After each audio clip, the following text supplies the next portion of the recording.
नमस्कार, ये पांचल लोग झांसी में आपका स्वागत है। आज हम आपको लेके हैं बुंदेलखंड की कही जाने वाली धारा पे, जहां ग्राम अमरगढ़ अमरा अमर गुरु का स्थान भी कहा जाता है। यहाँ पे श्री श्री 1008 धनुषधारी मंदिर रामबाड़ा पर हम आपको लेके आए हैं और आपको दिखाएंगे किस प्रकार यहाँ की विशेषताएं हैं, जो कि आपको पता नहीं है तो हम आपको बता रहे हैं। आइए, पता नहीं है तो हम बता रहे हैं आपको। स्वयं धनुषधारी मंदिर रामबाड़े के दर्शन कराएंगे और स्वयं राम राजा बैठे विराजमान हैं जानकी मैया के साथ। जैसा कि हम आपको बता रहे हैं, श्री राम राजा मंदिर अमरा आपको दिखा रहे हैं। स्वयं राम राजा मंदिर जानकी मैया के साथ दर्शन करा रहे हैं, जो कि आपको नहीं था पता, तो हम आपको बता रहे हैं और आप स्वयं दर्शन कर सकते हैं रामलला के, जो कि अयोध्या में विराजमान है, ओरछा में विराजमान है और आज अमरा में भी विराजमान है। आपको दिखा रहे हैं हम अपने पांचल लोग झांसी के माध्यम से। महाराज जी, जो यहाँ की विशेषताएं हैं, जो महंत सरजू दास जी महाराज की विशेषताएं हैं, वो क्या है, आप हमें वो बताएं। देखिए, यह स्थान सिद्ध महापुरुषों की तपोभूमि रहा है और यहाँ पर 6 पीढ़ियाँ हो गई हैं। दास 7वीं पीढ़ी पर विराजमान है। उसी क्रम में द्वितीय पूज्य गुरुदेव भगवान सरजूदास जी महाराज जी यहाँ हुए हैं, जिन्होंने इस स्थान का नाम बहुत जागृत किया और बड़े सिद्ध संत थे महाराज जी, जो कि चोला छोड़ते थे, जिसको कायाकल्प करना कहते हैं। पूज्य महाराज जी का यहाँ पर जैसे बैठे हैं और आपको दर्शन जो है बद्रीनाथ में हो रहे, अयोध्या में हो रहे, वृंदावन में हो रहे, महीनों के लिए महाराज जी रहते। शरीर यहाँ पर रहता था चेतन अवस्था में महाराज जी का, और महाराज जी के दर्शन जो है तीर्थों में होते थे। महाराज जी वहाँ पर भंडारा कराते थे, यज्ञ आदि कराते थे, लेकिन शरीर यहाँ पर मौजूद होता था। तो बड़े सिद्ध महापुरुष थे। एक बार अयोध्या में महाराज जी ने यज्ञ कराया, तो उस समय सरजू मैया जो है बाढ़ पर थी, तो महाराज जी ने मैया से प्रार्थना की कि हम मैया आपकी गोदी में यज्ञ करवाना है, आप हमें जगह दीजिए यज्ञ के लिए। तो मैया ने उनकी प्रार्थना स्वीकार करके मैया जी पीछे हट गई और महाराज जी ने वहाँ पर यज्ञ कराया, काफ़ी विशाल यज्ञ कराया। उस विशाल झरा पूरे अयोध्या का भंडारा था। उस यज्ञ में जब शुद्ध घी का भंडारा था, जब घी कम पड़ गया तो भक्तों ने महाराज जी से कहा कि महाराज जी घी कम पड़ गया है। वो महाराज जी की लीला थी, एक महिमा थी। तो महाराज जी ने कहा, जाओ मैया से, सरजू मैया से विनय करो, उनसे जो है घी मांग लाओ। तो लोगों को अचंभित हुआ कि महाराज जी आप क्या कह रहे हैं, जल से कहीं घी बन सकता है। लेकिन जब महाराज जी ने कहा तो भक्तों ने उनकी बात को स्वीकार करके जब मैया सरजू जी से जल भर करके लाए और उनको कढ़ाई में डाला तो वो घी बन गया। ऐसी महाराज जी की महिमा रही। उसी महाराज जी की पंगत में जब पंगत हो रही थी तो एक महात्मा, बड़े सिद्ध महात्मा विराजमान थे, जो कि उनके जल का जो पात्र था कोई भर नहीं पा रहा था। तो उन्होंने कहा, जब तक हमारा जल का पात्र नहीं भरता है तब तक हम जो है पंगत नहीं पाएंगे। महाराज जी को इसकी जानकारी हुई। महाराज जी ने महात्मा जी से प्रार्थना की कि महाराज जी आप पंगत पाइए प्रेम से। बोले, नहीं नहीं, जब तक हमारा पात्र नहीं भरेगा। तो महाराज जी ने अपने गंगा सागर से उनके पात्र में जल डालना शुरू किया और घंटों तक उनका पात्र ना भरे और महाराज जी का गंगा सागर भी खाली ना हो। जब धीरे धीरे देखा कि महाराज जी के गंगा सागर से छोटी छोटी मछलियाँ आने लगी, फिर बड़ी बड़ी मछलियाँ आने लगी, तो उस महात्मा बड़ा आश्चर्यचकित हो गया और उसने महात्मा जी उस महात्मा ने महाराज जी की महिमा को जानती महाराज जी को साष्टांग प्रणाम किया। तो महाराज जी का नियम था, महाराज जी सिद्ध संत थे सरजूदास जी महाराज जी, और जहाँ भी जाते थे जमात जाती थी। एक बार रास्ते में मृत बिल्ली पड़ी हुई थी, क्योंकि जमात का नियम होता है कि जमात वापस नहीं होती है, बगल से कोई रास्ता नहीं था।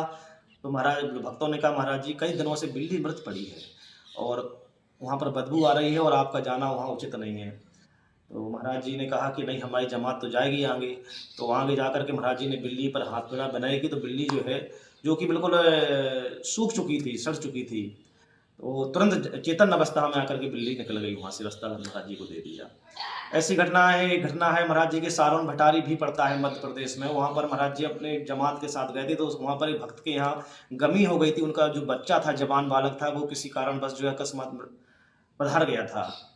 तो लोगों को ये लगा वहाँ गाँव की महाराज जी की जमात आई और महाराज जी को ये घटना के बारे में जानकारी मिलेगी, तो हो सकता महाराज जी यहाँ पर अपने आसन ना लगाएं। लेकिन महाराज जी तो अंतर्यामी थे, बड़े सिद्ध थे। तो उन्होंने सबसे पहले उस बालक को नाम से पुकारा कि कभी वो बालक नहीं दिख रहा है, कहाँ है। तो लोगों ने असहज महसूस करके, जो परिवार था बालक का, और वो रोने लगे। तो महाराज जी ने कहा, कौन कहता है बच्चा मृत हो गया है, बच्चा तो जीवित है। आप लोग 48 घंटे नाम संकीर्तन कीजिए, 2 दिन बाद हम बच्चे को लेकर के अंदर से आते हैं। लोग बाहर नाम संकीर्तन करते रहे। महाराज जी 48 घंटे बाद उस बच्चे के गले में हाथ डालते हुए बाहर निकल आए। तो बालक को महाराज जी ने जीवित किया। कई घटनाएं थी। दतिया महाराज ने जब एक बार उनकी प्राप्त परीक्षा, जब उनका काफी नाम महाराज जी का हुआ सुना, तो दतिया महाराज जो थे उन्होंने परीक्षा लेने का प्रयास किया। तो उसमें भी महाराज ने जो है उन्होंने एक दासी को महाराज जी के पास जो है परीक्षा लेने के लिए सेवा में लगा दिया। तो वो दासी को जब महाराज जी को प्रभावित करने के लिए तमाम प्रकार के प्रयोजन करने लगी, तो महाराज जी का जो संसा था, चमीटा ठंडा था, जबकि तो महाराज जी ने उसको चमीटा छुआ दिया, तो वो उस जगह पर वो जल गई। तो ये घटना सुनकर के राजा साहब बड़े प्रभावित हुए कि यहाँ पर कोई अग्नि नहीं है और चमीटा महाराज जी का गर्म भी नहीं है, चिमटा फिर भी जो है कहाँ से जो है, तो वो बड़े प्रभावित हुए। तो महाराज दतिया ने उस समय महाराज जी को बहुत सोने आभूषणों से जो है महाराज जी को वो प्रदान किए थे। कई महाराज जी घटनाएं ऐसी रही अपने जीवन काल में। और महाराज जी का इसके पूर्व भी जो है उनके कोई उम्र का कोई अनुमान नहीं है। इसके पूर्व भी कई जगह क्षेत्रों में एक उड़ीना जगह पड़ती है, वहाँ पर महाराज जी का नाम गंगादास जी के नाम से प्रसिद्ध था। वहाँ पर महाराज जी ने योग समाधि लगा दी और आज भी वहाँ पर मंदिर बना है उड़ीना मध्य प्रदेश में, उनका महाराज जी का समाधि स्थल बना है। लेकिन वहाँ समाधि लेकर के दूसरे गांव में महाराज जी को अन्य लोग दर्शन करते हुए पाते हैं। फिर महाराज जी यहाँ पर आए तो यहाँ महाराज जी चूंकि सरजू जी का नित्य यहाँ से अयोध्या जी जाते थे, महाराज जी की जटाओं से सरजू जी निकलती थी, तो स्नान करने के लिए नित्य जाते थे, उसका नाम महाराज जी का सरजू जी महाराज जी यहाँ पड़ गया था। तो बड़े सिद्ध महापुरुष हुए हैं और यहाँ पर 6 पीढ़ियाँ हो गई हैं, बड़े बड़े सिद्ध महापुरुष तपस्वी महात्मा हुए हैं। और आज भी यहाँ परंपरा है कि जो आला उदल के गुरु अमरा हैं, वो इस स्थान पर धनुषधारी मंदिर रामबाड़ा पर नित्य हमारे यहाँ एक परंपरा है कि रात्रि में जो है पारखत अमनिया होते हैं, लेकिन चरणोदक का पात्र जो होता है वो अमनिया नहीं होता है, वो सुरक्षित रखा जाता है। क्योंकि रात्रि में ऐसा कहते हैं कि सभी हमारे जो पूर्वाचार्य यहाँ पर हुए हैं और आला उदल के गुरु सभी यहाँ पर आज भी आते हैं और नित्य भगवान का चरणोदक पान करने के लिए आज भी यहाँ पर आते हैं।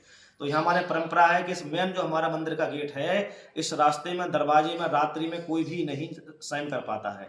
अगर कोई साधु महात्मा या शयन करता है तो जो है वो साधुओं संतों के प्रकोप का जो शिकार हो जाता है। आज भी ये परंपरा है कि सब मूर्तियां जो है यहाँ पर विराजमान आती हैं और उन्हीं की कृपा से इस स्थान पर हर माह जो है पुख नक्षत्र का उत्सव भी मनाया जाता है, जिसमें गांव के क्षेत्र के सभी लोग आते हैं, राम राजा सरकार से प्रार्थना करते हैं और उनकी जो है वो मनोकामनाएं सारी जो है धनुषधारी भगवान उनकी मनोकामनाओं को पूर्ण भी करते हैं। ऐसे कई जो है और यहाँ एक परंपरा है, क्योंकि समथर रियासत की ये परंपरा रही है पूर्व से ही, क्योंकि जो पूज्य सबसे प्रथम गुरुदेव भगवान थे पुरुषोत्तम दास जी महाराज जी, उनके साथ में एक घटना ऐसी घटित हुई थी कि एक बार वो किले से वो मुनीम की नौकरी करते थे, उनके साथ जब रास्ते में आ रहे थे तो एक गरीब ब्राह्मण मिल गया। तो उन्होंने जो है लगान वसूली के लिए जो मुद्राएं लाए थे तो वो उन्होंने ब्राह्मण को अर्पण कर दी थी और उसकी जगह कंकड़ उठा करके जो है अपने कोष में जो है जमा कर दिया था महाराज साहब ने। लेकिन वो राजा साहब के डर के मारे किले में 3 दिन नहीं गए। जब महाराज साहब को पता चला तो महाराज साहब ने उनको बुलवाया। जब उनको बुलवाया तो उनसे कहा कि भाई तुम कल क्यों नहीं आए? तो उन्होंने कहा हुजूर हम तो 3 दिन से नहीं हैं। बोले नहीं तुम कैसी झूठ बोल, सभी ने बताया कि आप 2 दिन से बराबर थे और आपने कोष में जो धन जमा किया था उसका भी जो है बिल्कुल लेखा जोखा आपका क्लियर है, आपका केवल आपने कल ड्यूटी नहीं की। तो महाराज को जब ये ज्ञात हुआ कि हम तो 3 दिन से नहीं है तो इसका मतलब हमारी जगह ठाकुर जी भगवान ने ही यहाँ पर नौकरी की, ड्यूटी की, तो उन्होंने वो नौकरी छोड़ दी और इसके बाद बैराग ले लिया, उड़ीसा चले गए, पुरी चले गए, वहाँ से बैराग लेकर के बाद चौथे पन्नवस्था में फिर अमरगढ़ में विराजमान हुए।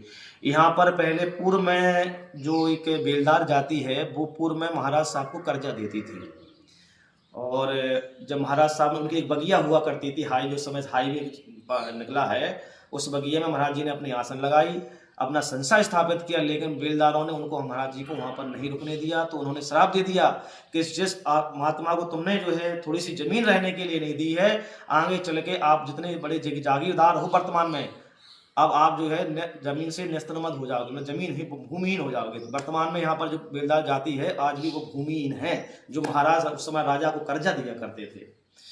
तो इसके बाद पर महाराज यहाँ आए तो यहाँ ये पूर्व में कहते हैं कि इमामबाड़ा हुआ करता था, यहाँ ये मुसलमानों की भूमि थी, लेकिन महाराज जी ने अपना संसा यहाँ स्थापित किया और यहाँ पर महाराज साहब समतर को जब जानकारी हुई तो महाराज समतर द्वारा वो आए तो उनको महाराज जी को यहाँ पर गद्दीसीन कराया, तिलक कराया। और उस तिलक में जब लोगों ने महाराज साहब से ये अनुरोध किया कि आप जो है चूंकि राजसी परंपरा से आपने तिलक किया है, राष्ट्रीय गद्दी आप हो गई है, तो आप जो है तोपों के साथ गोला जो है चलाइए। तो राजा साहब ने उस समय विचार किया कि महात्मा अगर से इतने सिद्ध हैं तो वो स्वयं जो है वो गोला चलाएं। तो उसी समय आकाश से 7 गोले चले थे अपने आप। तो महाराज उस समय महाराज सब तरफ प्रभावित हुए। तो ये परंपरा उस समय से जो भी यहाँ पर हमारे यहाँ महंत बनते हैं, व्रत गद्दी है, व्रत परंपरा से है, गुरु शिष्य परंपरा से है, लेकिन पहले तलक जो करते हैं वो महाराजा समथर ही करते आए हैं। 6 पीढ़ियां यहाँ पर हो गई हैं। 7वीं पीढ़ी पर जो है मैं प्रवीण दास यहाँ पर विराजमान हूँ, ठाकुर जी की सेवा में हूँ। यहाँ पर सवैया उत्सव होते रहते हैं, गांव से क्षेत्र से लोग आते रहते हैं। प्रत्येक माह पुख नक्षत्र में होते हैं और प्रत्येक माह अखंड सीताराम नाम कीर्तन होता है। मंगलवार शनिवार जो है सुंदरकांड का आयोजन होता है और प्रत्येक वर्ष जो है यहाँ पर ठाकुर जी की कृपा से जो एक बड़ा आयोजन भी होता है गुरु जी की पुण्य स्मृति में। जय सिया राम, सीताराम।